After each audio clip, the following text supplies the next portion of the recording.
네, 여러분 이번 주차는 여러분들 공휴일이 있어서 대체 휴일로 대면 수업을 이렇게 영상 수업으로 대체하도록 하겠습니다. 사회서비스원 우리가 공공사회복지 전달체계의 세 번째 주요 전달체계로 살펴보고 있는데요. 이 뒷부분 이어서 여러분들 강의하도록 하겠습니다. 그래서 우리가 광역별 사회서비스원을 설치하고 그 하에 지역사회에서 사회서비스를 제공하는 그런 기관들을 직접, 그러니까 공공이 지금은 민간 비영리 법인인 사회복지법인이 위탁해서 서비스를 제공하는 거라면 이런 형태들은 그런 형태들이죠. 다. 그리고 요양기관의 경우에는 민간 비영리가 아니라 민간 영리도 들어와서 이제 요양 서비스를 제공하도록 하고 있는데요. 이런 데들은 이제 사회 서비스, 돌봄 서비스를 제공하는 곳들인데 이걸 공공인 사회 서비스원이 직접 위탁해서 그죠? 지금까지는 민간 영리, 민간 비영리가 위탁해서 민영화 혹은 다소 시장화된 방식의 민영화 방식으로 서비스를 제공했다면 이제는 공공이 직접 위탁해서 서비스를 제공하겠다라는 방식, 그런 아이디어였어요. 그래서 이거는 정말로 큰 변화인 거고요. 일단 지역사회에서 사회 서비스를 제공하는 복지 전달 체계를 민영화 방식에서 공공화 방식으로 전환하겠다는 아주 큰 그런 아이디어의 전환이었고, 근데 이제 세계적 흐름에서 보면 많은 나라들은 이제 공공으로 시작을 했다가 그게 너무 이제 비효율성이라든지 관료성이라든지 국가 부담이라든지 이런 걸 야기하면서 대부분의 나라들이 공공에서 민영화로 변화했다면 우리나라는 민영화로 시작해서 공공화로 가는 거, 그리고 공공화가 정말로 이 큰 사회 서비스 시장에서 가장 최적의 모델인가에 대한 어떤 그런 사례나 답은 없이 시작한다는 점에서 다소 우려는 있었죠. 하지만 어쨌든 공공이 사회 서비스의 책임을 지겠다는 면에서는 긍정적이었던 것 같아요. 그래서 그렇게 시작을 했죠. 그렇게 시작을 해서 19년도에 4개 광역으로 시작을 하고 22년도에 17개 광역에 다 설치하는 걸 목표로 그렇게 시작이 됐고 실제로 지금 다 광역에는 설치되어 있습니다. 그리고 그 밑에 사회서비스원 17개를 만들고 광역마다 그 밑에 기초 이런 데다가 종합재가센터를 곳곳에 설치해서 재가 서비스를 공공이 직접 제공하겠다. 돌봄 노동자를 직접 사회서비스원에서 고용해서 그래서 돌봄 서비스 종사자의 처우를 개선해서 공공이 직접 고용함으로써 처우를 개선해서 서비스 질의 향상도 도모하겠다라는 거였거든요. 그래서 종합재가센터는 135개소, 요양치매 전담은 344개소 이렇게 엄청나게 설치하겠다는 게 계획이었습니다. 근데 여기까지는 지금 시범사업, 광역의 사회서비스원을 설치하는 것까지는 그대로 이때 이 계획이 그대로 지금 되었고요. 그리고 요 밑에 직접 종합재가센터를 다 설치해서 공공이 직접 운영하는 거, 요양치매전담 344개소를 다 설치하는 거, 이거는 사실상 무산됐죠. 무산됐고요. 그래서 어쨌든 사회서비스원의 초기에 사회서비스원을 설치하고 추진하는 방향은 이거예요. 문제의식. 그래서 문제의식과 추진 방향은 이겁니다. 사회서비스의 급격한 확대 과정에서 우리가 확 사회서비스를 민간 영리한테도 여니까 소규모의 영세한 민간 기관들이 대거 사회서비스 바우처 제공기관으로 들어왔어요. 그러면서 과도한 경쟁 구도가 형성됐는데 이게 경쟁을 통한 서비스 질 향상보다는 사회 서비스 종사자, 대부분 돌봄 종사자죠. 이분들의 처우를 희생하는 방식으로 이윤을 극대화하는 방식이 됐고 그러다 보니까 사회 서비스 돌봄 종사자분들의 근로조건과 처우가 열악해지고 이건 다시 서비스 질을 악화하는 악순환이 계속 발생해 왔죠. 거기다가 특히 요양의 경우에 수가 체계 산정에 어려움이 있고 또 부정수급 문제가 계속 제기되면서 한 15년 정도 이런 방식으로 2007년도에 바우처 사업을 시작해서 해오다 보니까 지속 가능성의 문제가 제기되어 왔습니다. 그래서 공공이 직접 해보자. 우리는 민영화, 시장화해서 공공으로 다시 가보자. 라는 해법으로 사회서비스 1을 설치하고 그 밑에 종합재가센터, 치매센터 이런 거 다 요양치매센터를 만들자, 직접 해보자라는 거였는데 직접 운영하고 직접 고용하는 거는 지금은 사실상 무산된 정권이 바뀌면서 무산된 상황이고요. 그래서 초기 모델은 그랬어요. 공공화, 핵심은 공공하고 직접 고용이었고, 그래서 여러분들이 이렇게 변화돼 온 그 흐름을 알라고 여기도 이제 무산됐지만 같이 얘기를 해보면, 그래서 그 외에 직접 고용하고 공공화하겠다는 거고, 그래서 그거 외에는 표준 운영 모델을 확립하고 보급하고 컨설팅하고, 그리고 종사자 교육 훈련해서 전문성 강화하고, 그리고 모니터링 인증 같은 거 해보자. 이런 것들은 여러분 살아 있습니다. 이런 거는 지금 사회서비스 1 광역에서 다 하고 있는 내용들입니다. 그래서 사회서비스 1의 주요 내용은 이런 것들이에요. 지자체로부터 시설 위탁 운영해서 종사자 직접 고용하고, 그리고 지금 어린이집 부족해서 새로 많이 짓는 곳들, 그리고 평가가 좀 안 좋은 시설 중심으로 사회서비스 1이 위탁을 공공이 해가지고 운영을 시작하겠다. 지금 이 위탁은 일부 하고 있어요. 그래서 여러 곳에서 다 위탁을 안 받겠다고 하는 그런 기관들이나 그런 곳들을 사회서비스 1이 직접 위탁해서, 그러니까 민간 위탁을 이제 사회서비스 1의 공공위탁으로 해서 지금 하고 있는 것들이 있고요. 이런 것은 지금도 좀 하고 있는 부분이 있고, 종합재가센터 설치해서 재가 서비스를 직접 제공하는 것 지금 보류 무산된 상황입니다. 그래서 이 부분은 좀 보류 무산돼 있습니다. 그러면 사회서비스 1과 관련돼서의 고민들은 이런 거예요. 정말 이게 우리가 지금 초기잖아요. 사회서비스 1이 저런 공공화 모델로 처음에 설치됐는데 완전 직접 고용하는 공공화 모델은 지금 무산되고, 그리고 혁신 고도화 모델로 가고 있는데 지원하고 평가하고 서비스 질 향상하고 이런 방식 중, 그리고 규모화하고 그런 걸 통해서 질을 향상시키고 서비스를 늘려나가는 이런 방식으로 사회서비스 1이 자리 잡고 있는데, 이것과 관련된 이슈는 이런 거예요. 첫 번째, 사회서비스 공단을 만드는, 이게 지금 사회서비스 1의 이름도 계속 되게 여러 가지 의견이 있었어요. 근데 그 중에서 사회서비스 공단이라는 이름을 하자라는 거는, 이제 지금은 기초지자체가 사회서비스 제공의 역할을 중추적인 역할을 하고 있는데, 이걸 사회서비스 공단을 만들면 이게 기초지자체가 하고 있는 그 역할과 책임이 좀 분산되지 않을까. 그러면서 또 같이 협력되지 않고 사회서비스 공단과 원과 지자체가 따로 놀면 분절적인 구조가 심화되면서 서비스 질이 더 떨어지지 않을까라는 우려가 하나 있었고요. 그래서 아주 기초지자체가 대상자를 다 알고 있고 그걸 다 관리하기 때문에 아주 밀접하게 협력해야 이게 잘 돌아가거든요. 사회서비스 1하고 기초지자체들하고. 그래서 이런 부분이 있고요. 두 번째는 사회서비스 1이 직접 고용해서 종사자 처우를 개선하겠다. 왜냐면 종사자 처우 이슈가 그게 너무 이렇게 사회적 이슈가 되니까 사실은 그거에 대응하기 위해서 만들어진 거거든요. 그래서 지역사회 주민의 삶, 지역사회 주민의 어떤 서비스 이용의 어떤 편의성 강화, 이런 거보다 직접 고용해서 처우 개선하겠다. 그러면 서비스 질도 올라갈 거야. 이런 어떤 그런 생각으로 접근했다는 거죠. 그래서 너무 종사자의 처우 문제를 중심으로 접근했다라는 그런 지적도 있었고요.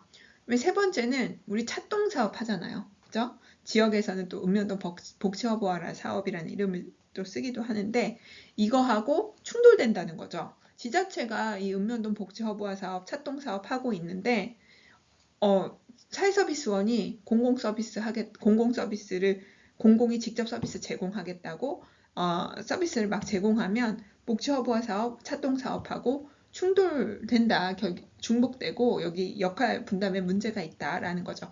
그래서 지금 사회서비스원이 직접 서비스 제공하는 거는 무산됐고 일부 지자체 같은 경우, 일부 광역지자체 같은 경우 직접 이런 그 통돌 사업 있죠. 통합돌봄을 하고 있어요. 이제 대표적으로 광주 같은 데가 되게 우수하게 하고 있는데 거기 보면 이 찻동, 읍면동 복지허브화 사업할 때 동주민센터에 추가 배치된 우리 사회복지 전담 선생님들 3분 정도가 계세요. 동주민센터마다. 이분들을 활용해서 돌봄 서비스 지역사회에서 일상돌봄 서비스 너무 잘 제공하고 있는 걸 보거든요. 그러면 기초지자체에서 이렇게 잘 하는데, 그러니까 민간하고 같이 이제 하는 거예요. 장기요양, 노인돌봄, 치매돌봄, 노인일자리, 통합돌봄, 지역사회 통합돌봄 여러분. 그 다음에 요즘에 맞춤형 돌봄, 지역사회 맞춤형 돌봄도 들어가고 노인건강관리, 그 다음에 죽음과 관련해서는 호스피스 장사. 이게 다 사회서비스로 현재 제공되고 있는 것들이에요. 근데 여기는 대상 확대도, 보편화에 따른 대상 확대, 사각지대 발굴에 따른 대상 확대가 같이 이루어지고 있고, 보편화. 그리고 이 서비스의 다양화도 같이 이루어지고 있죠. 왜냐하면 욕구가 사람들이 점점 다양해져요. 그러면서 서비스를 다양화함과 동시에 질적 향상함과 동시에 대상을 확대해 나가는데, 대상 확대는 보편화와 함께 사각지대 발굴이 같이 이루어지고 있다라고요. 그래서 사회 서비스는 크게 이런 2가지인 거예요. 첫 번째는 고령화로 우리 사회가 돌봄 사회가 될 수밖에 없어요. 그러니까 어르신들이 너무 늘어나는 거고, 나이가 들면 이제 여러분들, 저도 그렇고 여러분들도 모두 돌봄이 필요해져요. 그 돌봄을 국가가 할 수밖에 없다고. 이제 과거에는 가족 돌봄으로 다 했었는데, 이제 맞벌이, 그죠? 그리고 사람들의 인식의 변화, 그리고 어떤 가족의 해체, 뭐 이런 것 때문에 더 이상 가족 돌봄을 하지 않아요. 그리고 당연히 또 국가가 해야 되는 일이 되고 있는 거죠. 그래서 지역사회에서, 그리고 이 고령화된 이 사람들이 지역사회에서 가능한 한 오래 돌봄해야 되는 게 이제 우리가 가야 되는 이제 사회서비스의 방향인 거고, 그리고 실제로 이용 의향이 굉장히 사람들이 높고, 유료 서비스, 유료여도 이용하겠다라는 이용 의향도 굉장히 높은 거로 1년에 최근에 그런 국민들 대상 조사에서 나타나고 있어요. 그래서 우리가 사회 서비스라고 하면 우리가 사회보험, 공공부조, 사회서비스. 사회서비스는 크게 현금급여하고 현물급여가 서비스를 주는 건데요. 현금을 줄 수 있고 서비스를 줄 수 있어요. 이제 바우처는 약간 비투윈인데, 바우처는 이제 서비스라고 봐야죠. 서비스 이용권을 주는 거니까. 근데 현금복지는 여러분들 기본적으로 현금복지를 보편적으로 준다는 거는 그 사회의 재분배에 역행하는 거죠. 왜냐면 부자들한테도 똑같이 돈을 주는 거고, 그죠? 재정적 한계가 있는데 그럼 불필요한 사람들한테도 이 현금이 가는 거예요. 그런 측면에서 현금복지에 한계가 있고 또 다른 데 쓴다든지, 그러면서 어떤 양극화된 시장이 만들어질 수 있죠. 예를 들면 의료 서비스 시장도 이제 완전 민영화된다고 생각하면 완전 부자들이 이용할 수 있는 아주 고급 의료 서비스를 제공하는 시장과 중간이 다소 없어지면서 아주 가난한 사람들만, 빈곤 저소득층만 이용하는 상대적으로 서비스 질이 낮은 의료 서비스 시장이 이렇게 양극화될 가능성이 높거든요. 근데 그게 모든 시장이 다 그래요. 그런 측면에서 어떤 사회 통합이라든지 재분배 같은 걸 서비스 복지가, 양질의 서비스 복지가 사회 서비스가 제공되고 모든 사람들이 그걸 다 이용할 수 있도록, 부자도 공공이 제공하는 서비스, 저소득층도 공공이 제공하는 바로 그 서비스. 하지만 부자들은 그걸 유료로, 중산층은 그걸 뭐 50% 돈만 대고, 저소득층은 그거 무료로 이렇게 이용하는 방식으로 서비스 복지를 질적 향상 확대할 필요가 있다. 다양화하면서 확대할 필요가 있다라는 게 지금의 지금의 기조입니다. 그래서 지금의 사회 서비스의 방향은 크게 두 가지로 좀 애매해요. 여러분 들어보면 이게 뭐라는 느낌이 딱 안 올 거예요. 혁신과 고도화를 하겠다는 게 지금의 이제 사회 서비스 1의 방향인데, 네, 여기서 이제 핵심으로 잡고 있는 건 연결이고요. 보면 공급 주체를 다양화하겠다. 뭘로? 사회적 경제 조직을 굉장히 적극적으로 이용해서 다양화하겠다. 여기 보면 공급자로 공공 외에도 사회복지 시설, 그죠? 우리 전통적으로 제공해오던, 그다음에 사회적 경제, 사회적 기업 같은 데들, 그다음에 민간 기업까지 포함해서 공급자를 다양화하겠다라는 거고요. 그리고 보편화하겠다. 이거는 소득 기준은 두지 않겠다. 그래서 모든 사람들이 이용할 수 있게 하겠다라는 게 하나고, 그 다음에 우리나라의 사각지대를 야기하는 요인은 두 가지예요. 사회 서비스 시장에 있어서 신청주의와 선별적. 그죠? 중위소득 몇 % 이하만 이용할 수 있게 하고, 그것도 신청해야만 이용할 수 있게 하는 요 두 가지가 사실은 사각지대를 크게 야기하는 요인인데요. 이거를 보편적으로 지금 그래서 중위소득 150% 이렇게 계속 그 대상을 엄청나게 확대하고 있거든요. 근데 그러면 공급 주체가 막 많이 필요할 수밖에 없죠. 그러다 보니까 다양한 공급 주체를 들어오게 하겠다라는 건데, 그러다 보면 막 공급자가 난립하고 또 품질이 악화될 수 있죠. 그거를 아주 적극적으로 지원하고 통제하겠다라는 게 지금 사회서비스 1이 하려는 일입니다. 그래서 지금 품질 평가를 올해 시작하려고 하고 있고요. 사회 서비스 품질 평가, 즉 바우처 기관들이 제공하는 사회 서비스에 대한 평가는 거의 안 했는데, 질 평가는 안 했는데, 그거를 올해 아주 적극적으로 해보겠다. 올해부터 시작하겠다. 그다음에 이제 평가, 사회 서비스 기관 시설에 대한 평가도 조금 방향을 바꿔서 해보겠다. 이런 것들이 올해 하려는 겁니다. 그래서 이런 것들을 이제 전략으로 짜고 있어요. 지금 사회 서비스 시장에서. 그래서 민간 참여 활성화, 그리고 공급 주체의 다양화, 이런 것들, 서비스 공급 주체의 다변화 하면서 민간 참여도 활성화하겠다. 그리고 처우를 개선하겠다. 그래서 처우 개선을 통해서 공공이 고용하는 방식은 아니지만 처우 개선을 해보겠다라는 거고요. 그리고 연결을 통해서, 협업을 통해서 효율적으로 한번 해보겠다. 그리고 그렇게 이제 그리고 규모화하겠다. 여기서의 전달체계 고도화는 규모화하고 연결을 통한 컨소시엄 방식의 제공 같은 것들, 그 다음에 복지기술 적극적으로 활용하겠다. 이런 것들. 그래서 제가 보면 지금 사회 서비스가 하겠다는 건 이런 거예요. 지금 사회 서비스 1이 사회 서비스 시장의 양적 확대와 다양화, 그리고 질적 향상을 위해서 하겠다는 이런 거예요. 첫 번째, 보편화를 통한 사각지대 해소. 대상을 그냥 확 늘려버리는 거죠. 소득 자산 기준 별로 크게 두지 않고. 그러면 저는 솔직히 나만 해도 여러분 사회 서비스를 이용해 본 적이 한 번도 없어요. 내가 사회복지 전문가고 무슨 사회 서비스가 이 지역사회에 존재하는지 누구보다 잘 알매도 불구하고 내가 대상이 되는 서비스는 정말 우리 애가 초등학교 가고 거기서 이제 방과후 돌봄 이용하는 정도 밖에는 없었던 거예요. 근데 대상이 되지 않는 거죠. 중산층은. 근데 이거를 확대하겠다.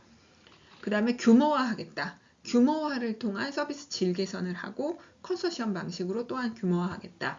그 다음에 공급 주체를 다변화하겠다. 그리고 민간 참여를 활성화하겠다. 복지 기술 활용하겠다. 요즘 뭐 AI, 뭐 빅데이터, 뭐 이런 것들. 그 다음에 품질 관리, 사회 서비스 품질 관리 강화하겠다.